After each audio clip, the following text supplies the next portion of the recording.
Bonjour à tous et bienvenue dans le Grand JT des Territoires. Cette semaine, place à une édition spéciale été, un condensé de l'actualité préparé par les équipes du Grand JT des Territoires. Regardez. Donc là, c'est des maisons qui sont typiques du bassin. Et c'est vrai que c'est dommage parce qu'on s'aperçoit que c'est des maisons qui pourraient être vendues à des gens qui souhaiteraient vivre à l'année. Emma travaille avec son père dans une agence immobilière à Arès. Il constate, comme sur beaucoup de communes du bassin d'Arcachon, l'expansion des locations saisonnières, via les plateformes Airbnb par exemple, qui raréfient l'offre de logements pour les résidents permanents. Autre problématique, des prix d'achat très élevés, en partie à cause de la forte demande, alimentée par l'attrait touristique de la région. On a une tension qui est présente depuis 2016 sur le secteur du bassin d'Arcachon. On l'a ressenti depuis 2016 très sérieusement, avec la LGV qui est arrivée, avec l'expansion du bassin. La moyenne de prix, on va dire qu'on est entre 450 et 650 000 euros pour trouver une maison. C'est pas négligeable. Un marché bloqué qui provoque de lourdes conséquences. Fermeture de classes, jeunesse déserte, employeurs en manque de salariés. Xavier Danet, le maire de la commune de 6 000 habitants, exprime son inquiétude. Notre situation est préoccupante. On est une petite commune, 6 400 habitants, et aujourd'hui, on n'arrive pas à loger notre population. La solution paraît être la construction de nouveaux logements, mais la loi SRU qui impose 25% de logements sociaux arrive bientôt sur les communes du Nord-Bassin. Arès n'en compte que 3,5%, et face à la ZAN, la ville se retrouve dans une impasse. Je lance un cri d'alarme avec cette schizophrénie, cette bipolarité de l'État qui nous dit surtout construisez des logements sociaux parce qu'on en a besoin. Mais il faut qu'on nous aide, c'est-à-dire qu'on ne peut pas nous dire construisez des logements, mais par contre ne construisez pas du tout parce que la zéro artificialisation nette arrive demain, 2050, c'est demain. Une situation critique qui touche l'ensemble du bassin d'Arcachon. En 5 ans, les prix de l'immobilier ont augmenté de 45%. Partons à Rennes maintenant, où l'Institut de recherche agronomique va inaugurer une IRM pas comme les autres. Cette fois-ci, non pas destinée à la médecine, elle servira, elle, à poursuivre des études sur l'agroalimentaire. Une première mondiale, vous allez le voir, des explications avec ce reportage de TVR à Rennes. Le nouvel appareil d'IRM installé à l'INRAE de Rennes depuis un an est normalement destiné au diagnostic médical. Mais c'est le seul au monde qui a été configuré pour être dédié à 100% à la recherche en agroalimentaire, alimentation et environnement. On va pouvoir mieux comprendre comment le pain se forme chez les boulangers, comment on peut transformer aussi des produits laitiers pour faire des bons fromages et encore une fois, comment on va ensuite les digérer. Donc c'est vraiment unique et très intéressant. Ainsi, les chercheurs de l'unité Opale de l'INRAE ont mis au point des outils spécifiques. Ils peuvent cuire ou congeler des aliments à l'intérieur de l'IRM et ainsi suivre pas à pas la transformation de la structure des produits à l'échelle de l'infiniment petit, de l'ordre de 500 millièmes de millimètre. On peut par exemple suivre le processus de séchage et avec cet IRM accéder à l'information spatiale sur l'eau. De l'échelle du produit jusqu'à l'échelle subcellulaire, par exemple dans le cas des tissus végétaux ou d'un fruit. On peut sécher ce fruit sous IRM et voir comment l'eau diffuse et comment elle est transférée à ces échelles différentes sur un même objet qu'on va suivre au cours de sa transformation. Impossible de filmer cette machine de près. Elle génère un champ magnétique extraordinaire, 30 000 fois plus élevé que dans la nature. Le champ magnétique est créé par un courant qui circule dans un supraconducteur qu'on plonge dans un bain d'hélium liquide à moins 269 degrés. Coût de cet appareil, un peu plus de 1 million, financé par l'État, la région, la métropole rennaise et l'Europe. L'entreprise Pilote a lancé son tout nouveau stylo, le Friction Ball Plus. Une variante du célèbre effaceur pour écoliers vendu à plus de 4,3 milliards d'exemplaires dans le monde. Cette innovation vise un public plus large, le tout avec une conception qui se veut plus écologique. Regardez sa fabrication avec ce reportage de notre partenaire 8 Montblanc sur place. Voici le dernier bijou de Pilote, le Friction Ball Plus. Un design plus sobre pour une empreinte carbone réduite, cette innovation vient compléter l'offre de stylos effaçables déjà existante avec le Friction Ball bien connu des scolaires. Il est fabriqué à partir de 82% de plastique recyclé, post-consommateur, du RPET pour être précise. Et c'est vrai que quand on compare l'impact environnemental des deux stylos, donc celui-ci fabriqué en France et un équivalent fabriqué au Japon, on réduit notre empreinte carbone de 36%. Si le corps du stylo est composé de 82% de plastique recyclé, cela représente environ 60% de son poids, car pour des raisons de confidentialité, l'encre et la mine sont importées du Japon. Mais avant de passer au produit fini, ce nouvel instrument d'écriture ressemble plutôt à ça. C'est ce que le consommateur jette dans sa poubelle jaune. C'est récupéré et on refait des granulés et nous on utilise ce plastique pour notamment le nouveau stylo. Le plastique arrive ensuite ici par un système d'aspiration pour la prochaine étape, l'injection. On va sécher les granulés plusieurs heures pour enlever l'humidité qui est à l'intérieur.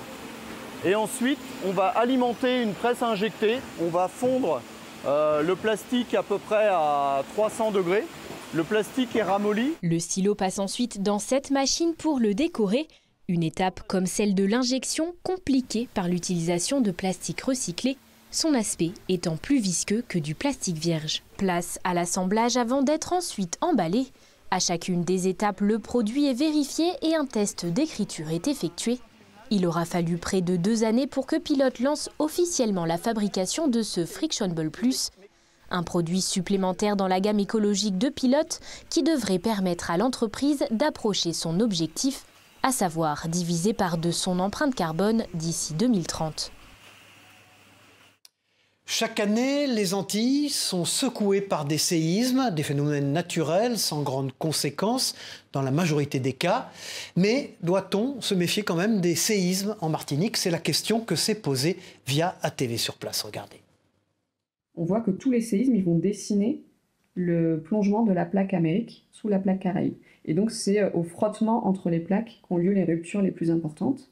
Un tremblement de terre de magnitude 4,5, rien d'alarmant. Et pourtant, certains commencent à s'inquiéter. L'Observatoire volcanologique de Saint-Pierre tient, lui, à rassurer. Alors il n'y a rien d'anormal dans les magnitudes des séismes qu'on a enregistrés depuis le début de l'année. Ce ne sont pas les mêmes. En fait, ils ont eu lieu à différents endroits de la plaque, donc en Martinique ou au large ou en profondeur.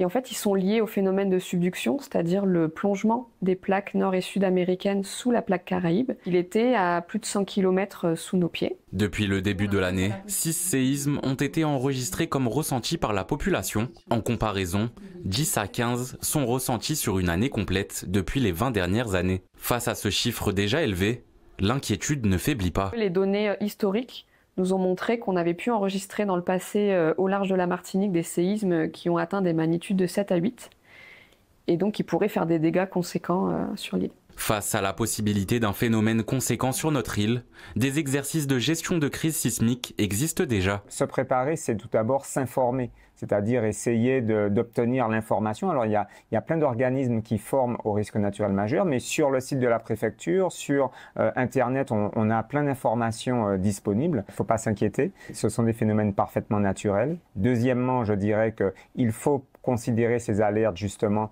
comme des moments, comme des petites piqûres de rappel qui permettent justement de se préparer. Donc aujourd'hui, le maître mot, c'est la préparation. Malgré tout, un séisme ne prévient pas et les spécialistes travaillent de plus en plus pour déterminer le moment où la Terre va trembler. Ces professionnels tiennent également à rappeler que ces phénomènes n'ont absolument rien à voir avec l'activité de la montagne Pelée. Dans ce journal, partons pour les Bouches-du-Rhône à Saint-Chamas, où l'association 8 Vies pour la planète a plongé dans l'étang de Berre pour y planter des austères marines. Cette action écologique intervient pour recréer un écosystème dans ce bassin qui a été détruit par plusieurs crises climatiques. L'année dernière, 400 000 graines ont été plantées. On écoute Damien Bonnet, membre de l'association 8 Vies pour la planète, au micro de notre partenaire La Provence. Nous, ce qu'on veut, c'est vraiment accélérer la réintroduction des graines qui se faisaient très très mal naturellement. Autant les austères naines, elles sont arrivées à revenir. Alors c'est sûrement des oiseaux qui mangent des graines et qui vont les semer. La austère marine, on n'a jamais vu de départ spontané et on s'est aperçu qu'en le faisant à la main, ça marchait. Donc si on arrive à faire gagner 10 ans, 20 ans ou 50 ans sur la réintroduction des herbiers, voilà, c'est ça de gagner, quoi. Depuis 1 an et demi, la marque automobile Alpine a ouvert une concession au Mans. Un choix stratégique pour la marque qui veut surfer sur la proximité avec le circuit des 24 heures du Mans. Est-ce un choix payant? C'est ce qu'a voulu savoir Anthony Piton pour LMTV en Sarthe. Depuis un peu plus d'un an, Alpine a pris ses quartiers au Mans. Un choix stratégique pour la marque tricolore. Alpine compte bien surfer sur la proximité du circuit et les 24 heures du Mans pour attirer les clients. On peut parler de clients qui viennent du bout de l'Europe pour venir jusqu'au Mans. On a même cette clientèle anglaise que nous connaissons très très bien avec les 24 heures qui s'arrête. Venir nous voir à la concession, c'est très plaisant de pouvoir faire quelques clichés, photos avec eux et partager notre passion tous ensemble. Avec son coupé sportif, l'A110, la marque joue sur la fibre nostalgique. Le but, séduire une clientèle en quête de sensations. Comptez au minimum 65 000 € pour une A110. Ici au Mans, le marché répond présent, avec des ventes qui dépassent les objectifs fixés par la marque. Une centaine par an. Donc nous on est ouvert il y a 1 an et demi, donc sur l'année, une année pleine, c'est environ 100 voitures. Le profil c'est jeune retraité, on va dire 60-70 ans, rêve de gosse, je me fais plaisir maintenant, j'attends pas d'être trop vieux pour me faire plaisir. Un pari gagnant, et Alpine mise sur son héritage et le prestige du Mans pour accélérer encore. Et puis retour historique dans ce journal en 1944, lorsque le soldat Stephens de la 100e division américaine libérait les vallées du massif vosgien lors de la Deuxième Guerre mondiale. Un moment qui a marqué sa vie, mais aussi l'histoire des villages vosgiens, comme celui de la Petite Raon, où plus de 80 ans après, la famille de ce soldat, originaire du Texas, s'est rendue sur place en souvenir de son aïeul. Ils ont notamment pu rencontrer Fernande, qui avait 13 ans à l'époque. Regardez ce reportage très émotionnel proposé par notre partenaire Vosges TV. Une famille venue du Texas aura marché dans les pas de son aïeul, le sergent d'état-major Ben C. Stephens, engagé volontaire au sein de la 100e division américaine, qui libérait en novembre 1944 des vallées à l'est des Vosges. Enfants, petits-enfants, nièces et neveux du vétéran ont rencontré dans la mairie du village de la Petite Raon Fernande. Elle avait 13 ans à l'époque. Elle leur a raconté ses 4 années de guerre, ses peurs et les privations. Ça a été la fin. Ça a été un dernier qu'on a été à l'abri dans les caves. Oui, quand il y avait des bombardements, des mitraillettes, tout ça. Bon, on avait quand même un peu de légumes du jardin, mais on n'avait pas de viande.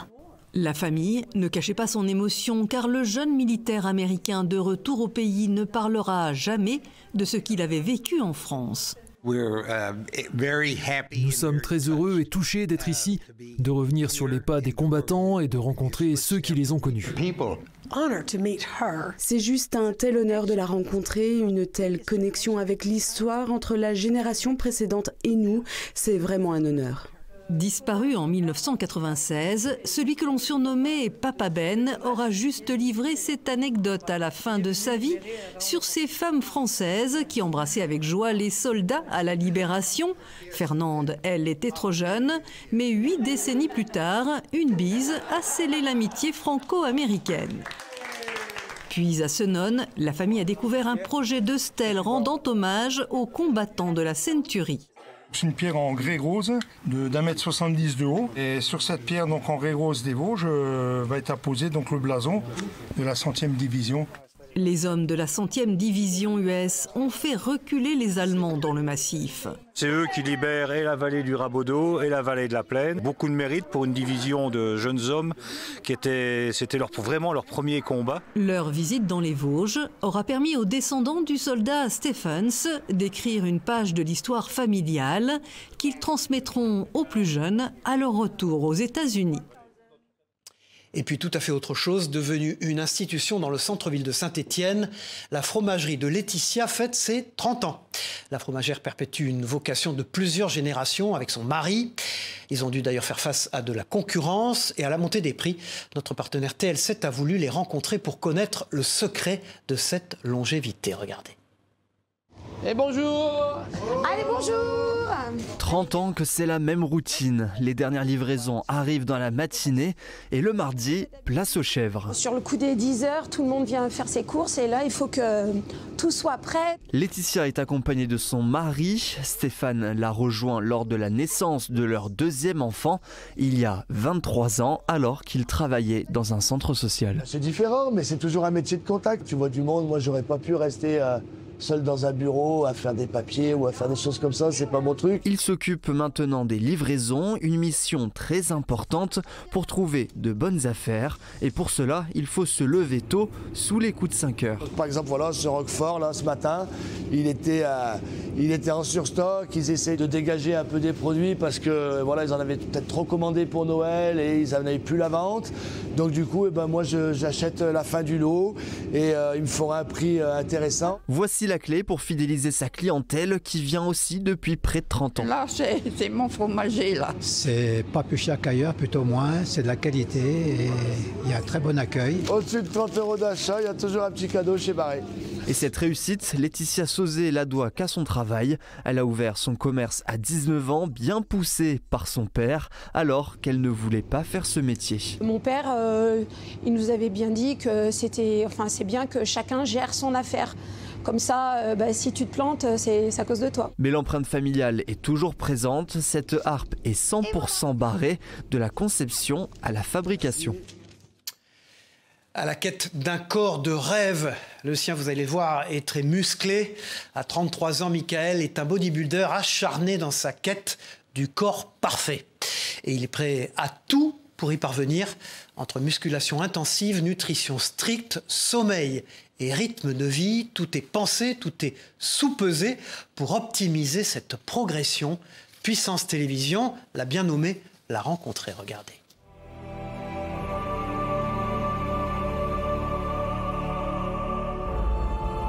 À chaque fois que je monte sur scène, j'ai l'impression de réaliser un rêve de gosse. Depuis que je suis gamin, que je veux monter sur scène, me confronter aux autres et avoir des résultats. Et c'est ce qui se passe en ce moment. J'espère que ça va durer.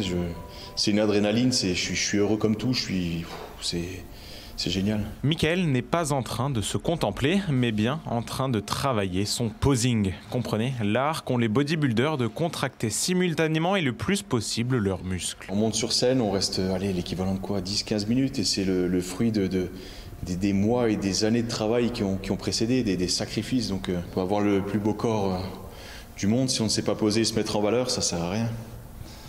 Mais avant d'en arriver à ce corps, il a fallu travailler.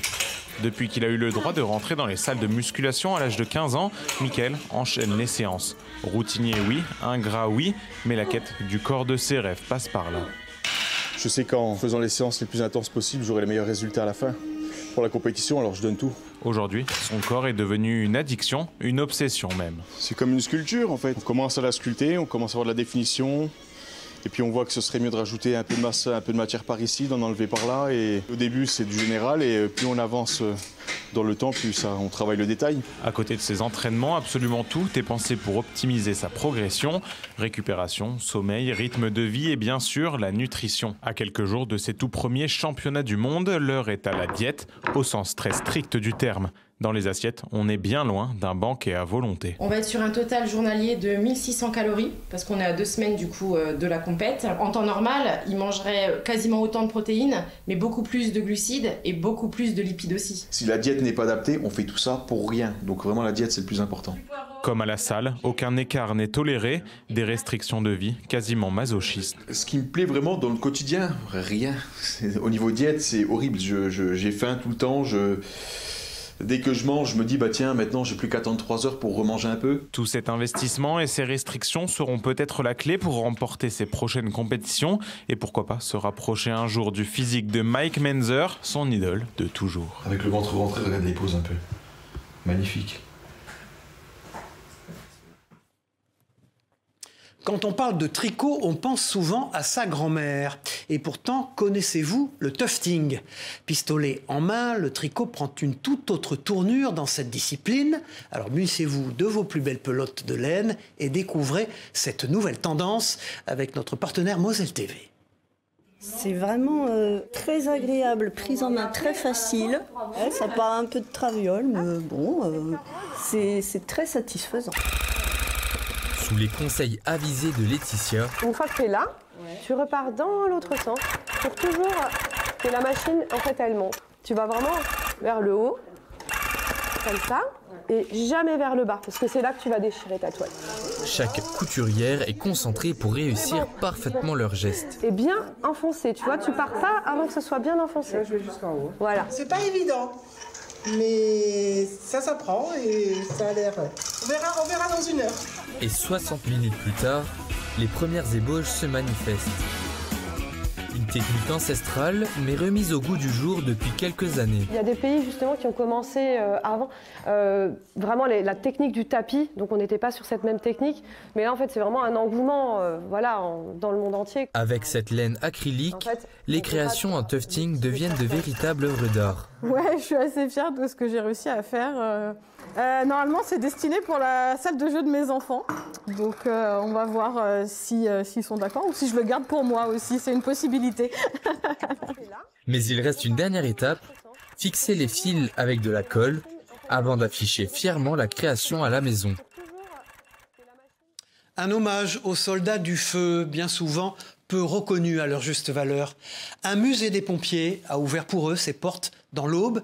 Ce lieu retrace l'évolution des équipements de secours et de lutte contre les incendies. Des pièces uniques depuis le 19e siècle jusqu'à aujourd'hui que nous présentent nos confrères de Canal 32 sur place. Regardez. L'espace mémoire des sapeurs-pompiers de l'Aube retrace sur 700 mètres carrés près de 2 siècles d'évolution des équipements dans le département, de 1830 à aujourd'hui. Dès les premières visites, la surprise est au rendez-vous. Elle témoigne de l'engagement et de la réalité du métier. Des fois, ils avaient prêté main forte à la commune à côté, donc ils pouvaient courir en tirant la pompe pendant 10-20 km. Les membres de la commission Histoire ont consacré 18 mois à transformer ce lieu en un espace muséal. Le rez-de-chaussée dédié aux véhicules d'intervention, le premier étage au secours à la personne et le dernier à l'habillement ainsi qu'aux pièces plus légères. Les objets exposés proviennent de dons offerts par des communes, des collectionneurs ou des sapeurs-pompiers eux-mêmes qui conservaient ce patrimoine dans leur garage. Comme ça embêtait ma femme que ça soit là. On a un superbe patrimoine chez les sapeurs-pompiers, surtout dans l'Aube, et on voyait que ça partait sur les vides-greniers. Aujourd'hui, la commission Histoire compte 30 personnes. On honore la mémoire de nos anciens qui ont travaillé dur avec du matériel pas toujours facile à utiliser. Un peu plus de 6200 pièces. Ça va du pins au véhicule, avec toutes les tailles intermédiaires. Dans une région prisée des touristes, la mobilité douce prend le large. Depuis l'été 2023, un bateau navette traverse la Dordogne pour relier Mozac et Grand Castan à Calais. Une solution pratique et gratuite pour les riverains et les visiteurs qui soutient le développement des transports verts dans un territoire touristique de premier choix. Un reportage de nos équipes de Territoires Audacieux, regardez. Cela faisait plus de 100 ans qu'elles étaient séparées par la Dordogne. Les communes de Mozac et Grand Castan et de Calais sont à nouveau reliées grâce à ce bateau-navette qui sillonne la rivière depuis 2023. Ça va ? Ça va fonctionner. C'est un endroit où on ne venait pas parce qu'on ne pouvait plus circuler. Et là, c'est un endroit où l'on vient parce qu'on peut continuer son chemin. On peut s'arrêter au restaurant au Bella Ciao. On peut profiter des quais. On peut profiter des différentes marches, des itinéraires de randonnée. On peut aller voir les communes aux alentours. Donc vraiment, ça devient une étape et non pas un endroit où on ne sait plus où aller. La traversée est gratuite tout l'été et peut embarquer 9 passagers à la fois. Un véritable outil d'attractivité pour les touristes qui peuvent également y emmener leur vélo sur certaines tranches horaires. Pour les riverains tels que Véronique, la navette agit comme un simplificateur de trajet. Alors moi, ça me permet d'aller chez mes amis qui habitent juste en face de la rive et ça m'évite de faire 10, 20, 40 km. Ce bac et ses 200 mètres de traversée sur la rivière Dordogne constituent également une attraction touristique à part entière. Pour financer cet ouvrage issu de l'époque napoléonienne, ainsi que la cale d'amarrage et le pilote salarié, la communauté de communes des Bastides Dordogne-Périgord, l'État, le département de Dordogne ainsi que la région Nouvelle-Aquitaine ont été rejoints par EDF. La berge a été aménagée de ce côté-là pour donner un accès à la Dordogne, une cale à bateau. L'aménagement est maintenant terminé, la partie est végétalisée, il y a un arbre qui a été planté, et là, ici, la ripisylve, la végétation de bord de l'eau, est maintenant florissante. Le bolide de la DeLorean de Retour vers le futur, célèbre film, la 406 de Taxi ou encore la Dodge Viper de Gran Turismo. Florian, un passionné d'automobile, retape et collectionne les voitures les plus connues du cinéma et des jeux vidéo. La Dépêche du Midi a pu le rencontrer et nous faire découvrir ces véhicules mythiques. Regardez. C'est la fameuse DeLorean. La plus emblématique des voitures de police pour moi reste la Crown Victoria. C'est une vraie voiture de police qui a vraiment servi. Et là vous avez le vrai PC avec l'imprimante, voilà, d'époque. Pour moi c'est un moyen d'assouvir ma passion de l'automobile, de travailler sur les véhicules, de les rénover.